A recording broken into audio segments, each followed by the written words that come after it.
জুলাই জাতীয় সনদ, অবশ্যই জুলাই জাতীয় সনদের আইনি ভিত্তি দিতে হবে এবং এটাকে আইনি রূপ দিয়ে জনগণের আস্থা অর্জন করতে হবে। সরকার কি বলেন?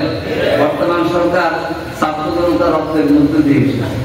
এখানে যদি ছাত্রদের রক্তের স্বীকৃতি না থাকে আর যে সংস্কার করলেন ওইগুলিকে আইনে পরিণত করার মতো প্রতিশ্রুতি না থাকে, তো তাহলে আমরা 1 বছর পার করলাম কেন? নির্বাচনের প্রথম লাভ হচ্ছে কোন ভোট বাতিল, সকল ভোটার মূল্যায়িত হবে।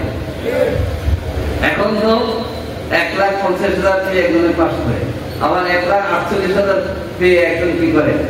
ফেল করে না? তাহলে 1,48,000 ভোটার মূল্যায়ন হলো না। জামাত ইসলামী এই দেশের মানুষের দোয়া, আল্লাহর রহমতে ইনশাআল্লাহ সংখ্যাগরিষ্ঠতা লাভ করবে। আশা করি আপনারা মনে করেন না শুধু আমরা ঠাকুরগাঁয় 1 আসন পাবো, ঠাকুরগাঁয় 3টা আসনে আমরা জিতব। ঠাকুরগাঁয় শুধু 1 নম্বরের জন্য দোয়া আছে, জামিনদার জন্য দোয়া আছে। এখন কিভাবে জিতবে?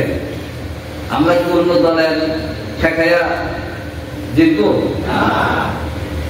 মানুষের মহাব্বত হওয়া, জামাত ইসলামের প্রতি মানুষের মহাব্বত পেয়েছে। কিভাবে? মানুষ বলে যে আগে অনেকে দেখেছি, এই দেখেছি সে দেখেছি, এবার জামাত এবার জামাত বলে কিনা? যারা আগে আমাদেরকে রাজাকার বলে দীক্ষা দিয়ে স্লোগান দিত, তারা বলে আমি কে তুমি কে রাজাকার। এটার দ্বারা বিভাজন, বিভক্তি, হিংসা, বিদ্বেষ হলো এই স্লোগানের মূল মন্ত্র।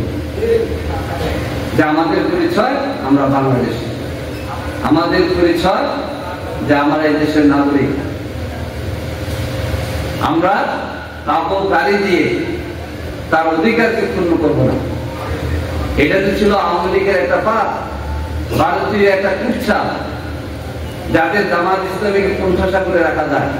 কিন্তু ছাত্র জনতার স্লোগানে সেটা দুঃসাৎ হয়ে গিয়েছে। রাষ্ট্র নির্বাচন সেটা প্রমাণ করবে ইনশাআল্লাহ। কিন্তু ক্রিয়ার পদ্ধতিতে বাংলাদেশে এখন 50টি নিবন্ধিত দল আছে।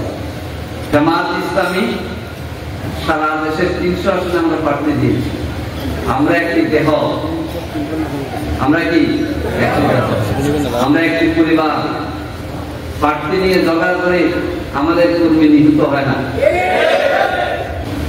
আমির জামাত বলেছেন আমরা 300 আসনে প্রার্থী দিয়েছি, কিন্তু আমরা ইলেকশন করব প্রয়োজনে সমঝোতা করে।